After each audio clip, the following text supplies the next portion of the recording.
Hello to all of you and welcome back. I'm very surprised that you're all here. I thought that it was just too much book and that you would try and skip today. But I'm glad that you're here. For those of you, sometimes there's new people who watch us on the internet. And for whom I just wanted to say, I'm Philip Labuschagne, and I'm here to present the practical session for the reflective analysis sessions. So what we are going to do today is a practical for the last thing I gave you to look at, and that was I requested you to critique the conversation between Angela Fitzgerald and Professor Emeritus Gloria Ladson-Billings of the University of Wisconsin.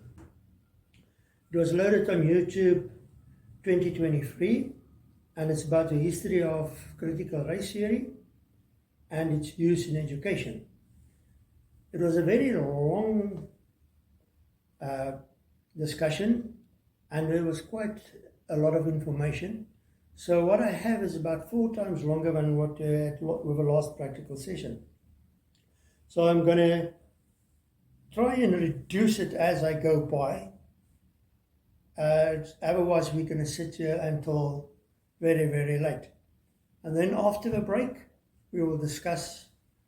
You will critique what I've done, you will critique my critique, and we will listen to your critique on this conversation. Right, let's start. I've discussed it in very few kind of headings, like short and sweet, which was just race is a social construct, race matters, but history matters, but context matters, but that's what you could generally make out from the discussion. And Professor Billings, if I may call her that, has been doing this for quite a long time. And as I said, she's now emeritus. And we'll see what she has to say about racism and anti-racism. So she talks about that. And then she talks about the origins and the nature of critical race theory. And then critical race theory versus anti-racism as another practice. And then she's got some dialogue going on for quite some time. And eventually, she explained race inequalities, and then she gives evidence of racism. And then after about 30 minutes into the conversation, she told the story about her grandparents, her parents and herself, and what I assume will be her children. Now, under short and sweet, I've got only one thing which is relevant. I've given postmodernist constructionist idea, which is what we've got here. Postmodernist constructivist, I've got it here, but we're not going to discuss this. And the modernist idea, which is also got here. All I want to say is that, remember, when we talk about race and we think about the different breeds of dogs and cats and cattle, we must ask ourselves, what's the difference? So the one thing they try to say, or Prof Billings tried to explain, is that race is not in the genes. Now, if it's not in the genes, I actually agree with that to a large extent. Then what? Well, one answer would be it's coded into electrical chemical intelligence on cell, organ, and organism level. Organism level, you can add the species level. And I call these electrochemical messages genes, like memes and genes. So, what about the concept when she says race talk must include history and context matters? History and context is important. So, I think on postmodernist constructionists, which I call memology, if I may, if you allow me that, I think you can look at three different directions there. First, they deny it exists, and that is race. They deny race exists and give a famous small genetic variation counter idea. But there's a bigger differentiation between individuals and between races, what they call races.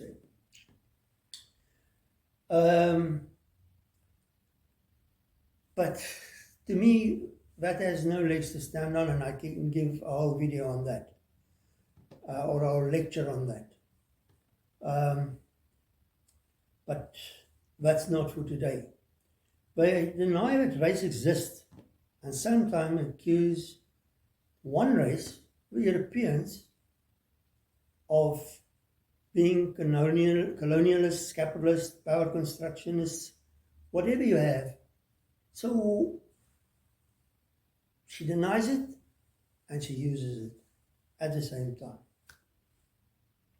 Sometimes they agree it exists. Now, race exists, and when I say they, I will postmodern constructionists. And that's what happened with Hitler. Race was important, and what did we get? A super race. So that was my short and sweet ideas. No, it's not the end of it. History, we must talk about history. Well, history informs us of a context and the complexifications within a chronological system or context. An example of complexification is what the professor referred to as the puzzling contradictions in the race-related behavior of the founding fathers.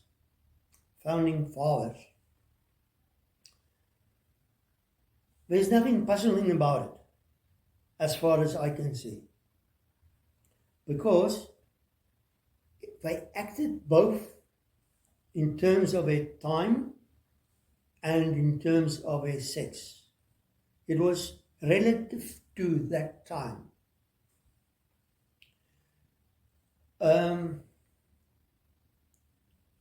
History in conversations is context and should always be accounted for relative to the time from which the information originated. Memologists kindly misses this trick. Right. However, it is clear that both the conservative and the critical ideological advocates select content and make their history cutoffs where it best fit their stories. Now, this is my harshest critique. They are cherry picking what history should be. Personally, I prefer to follow the history tracks up to where it just fades away and there's no more information available.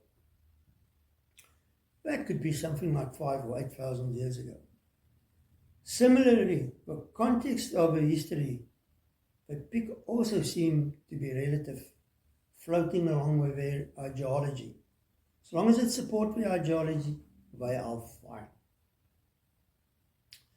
Right, I agree with Professor Billings that race can be a social construct. And to a large extent it is.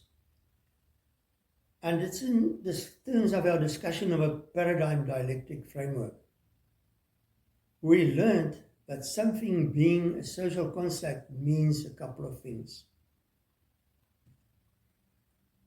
It has a good, bad thesis, antithesis structure. And it's normally an open structure with no synthesis, which is actually required of that system. And then also, we've seen that this is an emotional connectivity, high emotional connectivity, which is very stable. And what they've done is they've used an 1850 lens to look at modernism. And they haven't changed it in 150 years, 160 years? So, even more, 174. Right. Then my second question is racism and anti-racism.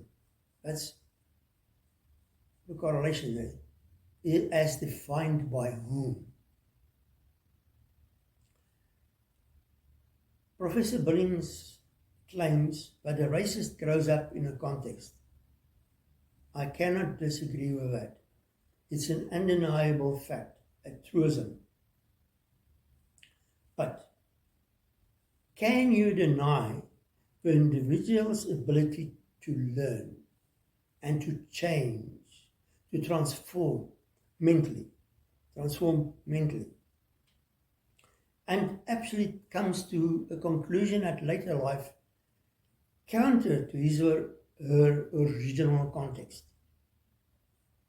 Is that possible? It's not accounted for. Nowhere I could find that it was accounted for. And I really think it's possible. And I can prove it. Now, before we get to that proof on another day, another time, what racists hides in phrases and expresses wishes like? What do they hide when they say, we don't want any discussion on race? Or, we don't want white children to feel bad. Remember, she used both those phrases? And my question is, what does it mean? A person who tells you, I don't want to discuss race, or I don't want children to feel bad about who their grandparents were and what they did. Please note.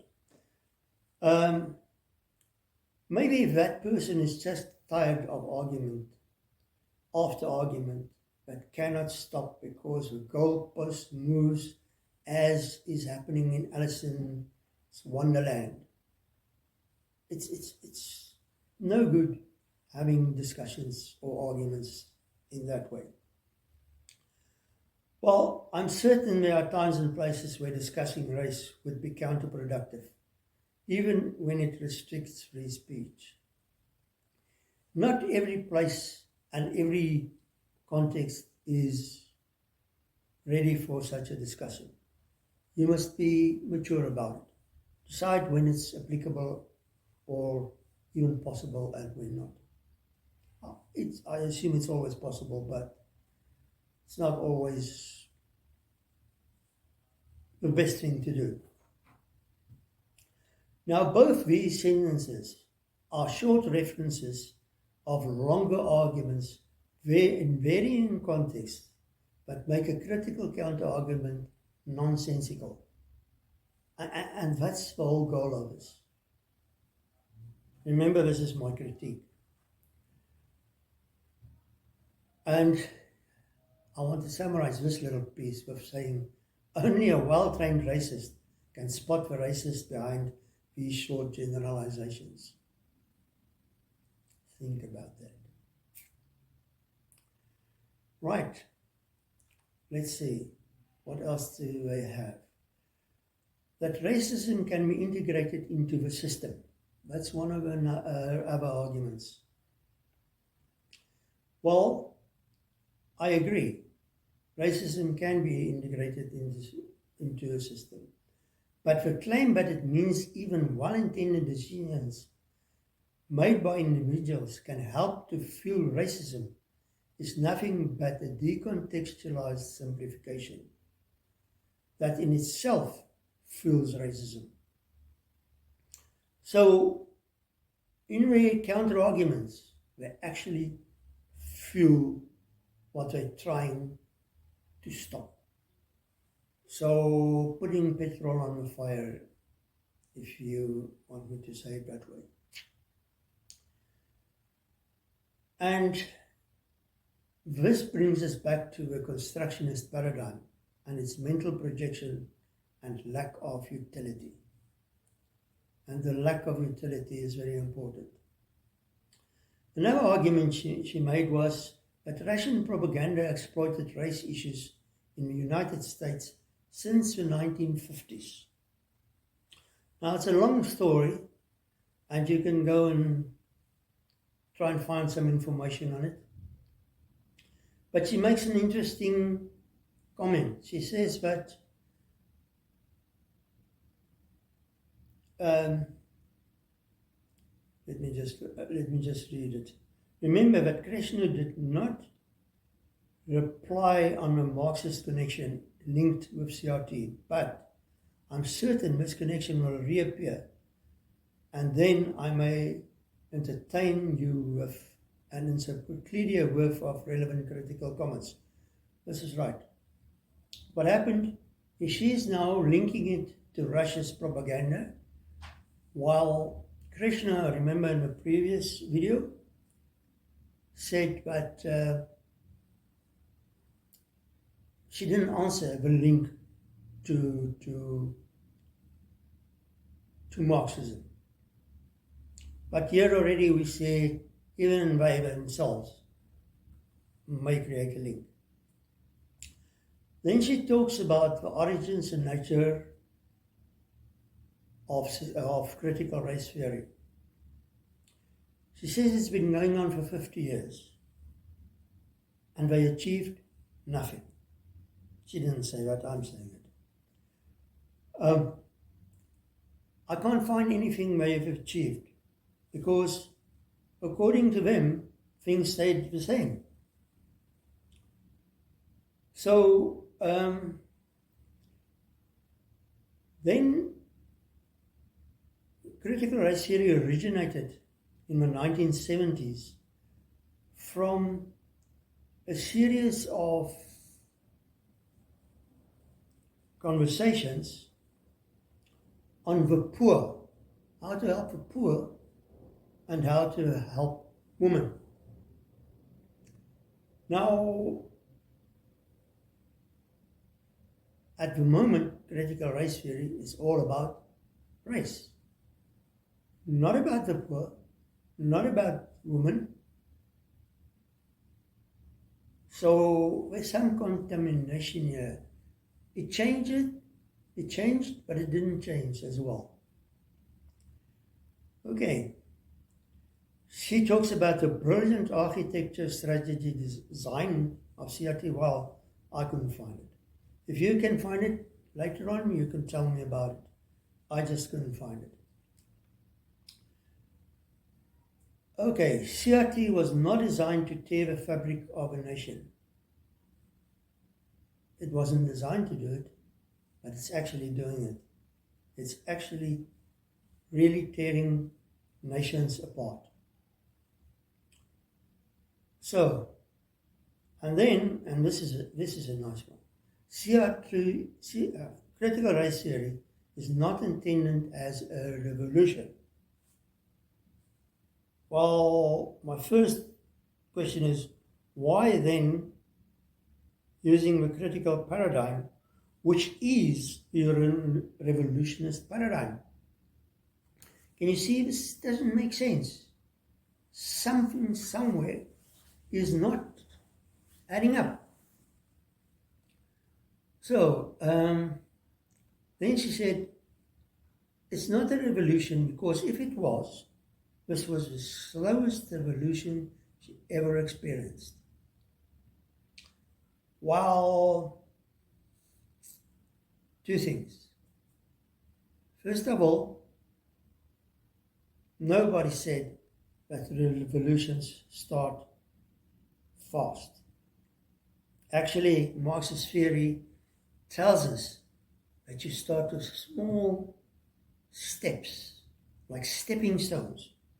That's what you start off with, slowly, getting people used to a fact, and then take it a little bit further. And that can take years, many, many years, until the right day comes and everything is in place. Then it goes quickly. It's all violence. But there's another reason why this revolution is so slow. Because it is a revolution. It has to be. They defined it as a revolutionary theory. So it's because we're not serious. We're using this for 70 years to make money from it. And if the revolution comes, how are they going to make money? So keep that in mind. Don't look at me like that. All right. She also claimed CRT is so controversial that it resulted in some anti-CRT legislation. Why would it result in opposing legislation if it's not controversial? So we must think about how sensible that controversialness is. To be controversial is not wrong. It's actually sometimes a very good thing. But it depends what you're going to achieve with it. But note that aggression and victimhood are a default defensive position of both what we call the left, the critical race theory people, the woke voice, and the conservative religious right side of things. Both of them loves to be victims, and aggression is always part of both extremes.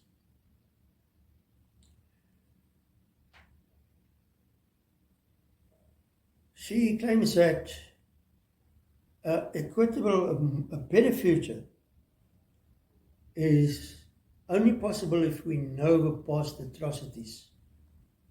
And I agree with that.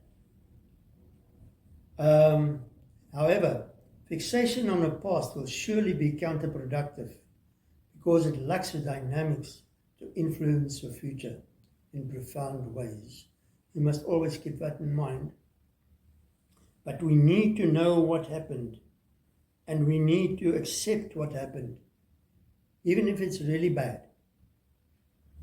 We did wrong things, and we can't deny that. But bringing it to today, we must be very careful, because people are thinking differently today. The Geist has changed. Remember that word, the Geist? We had that. I'm sure we had that. Right. What I find fascinating about critical race theory talk is how they are time insensitive and talk of the past as if it's the present. There is no time progression. It's like a Groundhog Day. Listen, if you go back to it and listen, how she mixes past and present and makes no difference to her. Of course, CRT is not a black and white issue. I accept it. But accept when it is a black and white issue. Of course, critical race theory is a legal framework, but take a legal look at racial inequality in search of contextual explanation, except when it is not, which is what we have here. Critical race theory, let me skip a few things here and see where I can go. Otherwise it's going to be too long.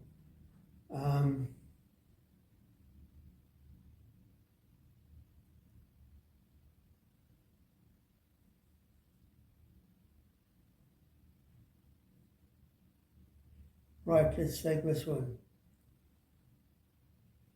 The existing system is not designed for black people to benefit. What does that mean? The existing system is not designed for black people to benefit. First of all, who's included in this black she's using? The original people of a country? They weren't black, like in America? Are I included? Because remember, this is an American context. She's from America. So that's the first thing. The second thing is, what benefits must there be if a whole focus of CRT was to stop them from being discriminated against? How do you bring the two together? I don't know. So let's continue. Let's see if I can skip something more. You'll find it in your notes, and I'll send it to you by email. Right. So what I skipped. Then she talks about the school. And remember, last time I said it's not in the schools. All of a sudden it's in K-12. Whatever that means. I'm not from America, I wouldn't know. But I know it's about the school. Again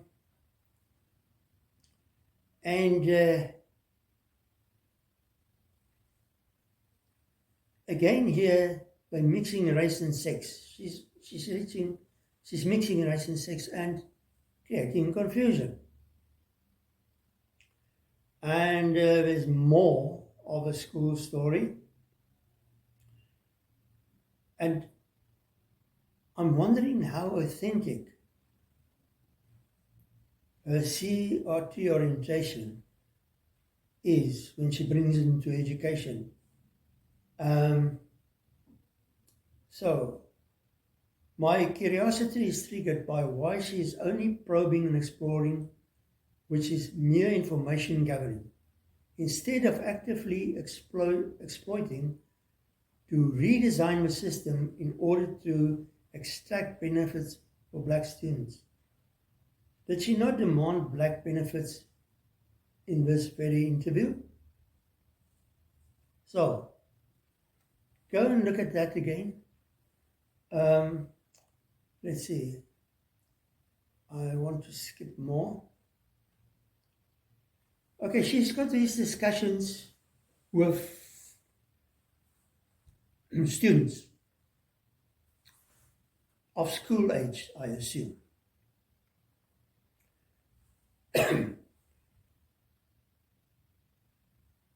And she says to them, she asks them a question about how they feel about race. But what she forgets is that during these interviews or discussions with the children, she's got the power, the very thing she's against all the time, because it's an old person and professor versus this young person or student. As a child, I'm looking up to the professor.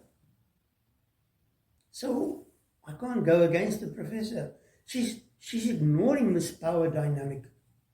Or actually, she's exploiting it, which is even worse. Well, I don't know which is worse. Right. She goes on with this pension ideas of her post-pension goals, or actually it's post-work goals, to explore inequalities. And she says the following: I am happy to hear a student make a well-reasoned, well-thought-out, well-substantiated, conservative argument about something. A conservative argument. And then she says it's much better for her than the knee-jerk of some liberal arguments. White liberals making arguments. So, white conservatives versus the white liberals. And the knee-jerk argument, which I agree with many other white liberals, is just exactly what they're doing. They can't make a well-thought-out argument. And I'm very clear on that position. But she says, just in the same interview, just a few sentences later, she says, I can't work with people that doesn't think like me. A conservative is not thinking like her. So a well thought out, well substantiated, well reasoned argument, she doesn't acknowledge that. It's not possible in her book. So, yeah, it doesn't make sense. The liberal argument is one she can't ignore because that's where she's supposed to be, on the liberal side. And that's a problem for her. So, let's go on. She gives evidence. Then she's got, and this is what I almost referred to earlier, Brown versus the Board of Education, a case during the mid-1950s in the schools in which racist arguments were made for all races into school. And she said, because of a Russian propaganda, remember that? The president of the United States at the time, Nixon, that's it, kind of pressured the court system to say, yes, black people can be in the schools, in order so that the Russian propaganda could stop. Remember, it was a Cold War. And then she goes on to say, shortly after that, this same President, Nixon, kind of tried to make it null and void. Now, I know that you can't trust a politician. They will tell you one thing one moment and a very different thing the very next moment. And that's not only Nixon, that's 99% of politicians. But I think this is very improbable that this happened in the way she's discussing it. You can go and listen to it again and see if you agree with me. Then she's got the story of a family store where a person saw that somebody left her, I think it was her if I remember correctly, a purse in a flat or somewhere, and she couldn't pay for the groceries. And in this little small family store, the guy said, okay, take the groceries, bring my money to me later on. And then this person who overheard it decided to test this as a racist case. Got a friend together, and you've listened to the story, so you know it. And then they also kind of forgot the person. The guy said, hey, just go. Leave the things here. Go and fetch your purse. Now, this is a racist case. A racist moment, as you call it, a ha-ha moment of racism. She doesn't know if a person in the family store knows the person who forgot her purse, could have been family with that person, or anything like that.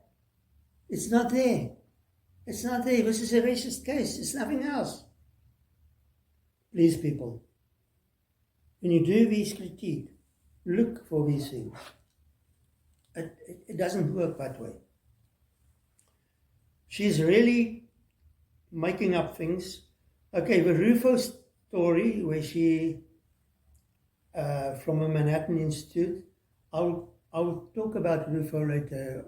I'll give you an assignment on Rufo specifically, so I'm going to skip this one now, but it will be in the notes. I just want to get back, and when I'm finished, I just want to get back to her. There's been no change since the slaves, or since they first, Europeans first arrived in America. There's been no change. Her great-grandparents were slaves.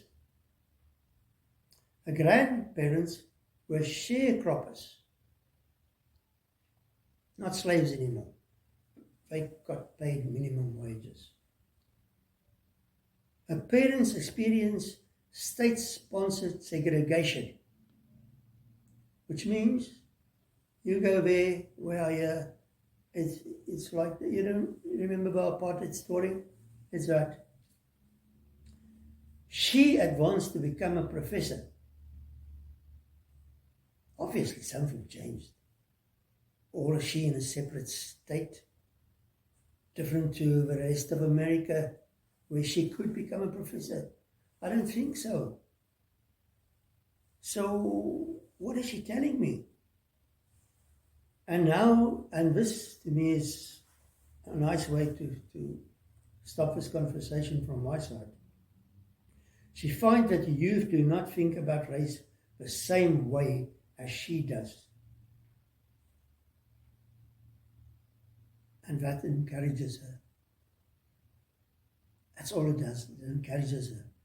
She's not asking what changed. Not at all. It just encourages her. So why is she still thinking the same way? Can't she change and think like the young people think? I'm just wondering.